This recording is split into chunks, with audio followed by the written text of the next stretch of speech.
Tama ba itong mga namin itong recipe sa chicken sa mall? So pagkakaintindi ko kasi para lang sa habang itong ano yan, kaya ayos na siya ibang negosyo lutuin kahit hindi mo naman kakainin agad. Para na rin meron kang instant na ulam.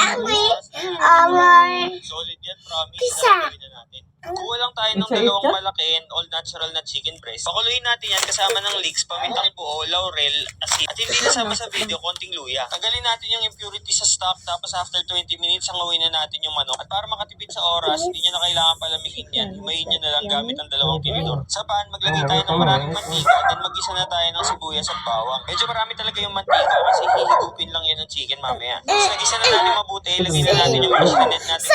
Sunday lang natin yan, then add na tayo ng vinegar. Don't halo daw pag naglagay ng suka, then timplahan natin turmeric, paminta, tapos nalagyan natin ng toyo. Naglalagay din ako ng konting chicken stock para rin matulungan mag-crisp up at mag-add ng saltiness dun sa ating pastil. Yung chicken stock, yun yung pinagpakuluan natin ng chicken breast. Sulit sa adobo, gusto namin yung medyo toyo at nagmamantika. Medyo matagal yun, kaya while waiting, maging sweet muna kayo para naman hindi maging bitter yung niluluto nyo. Nilagyan natin ng siling labuyo for heat. Dagdagan nyo na lang ng mantika if needed at tapos na. Meron ka na.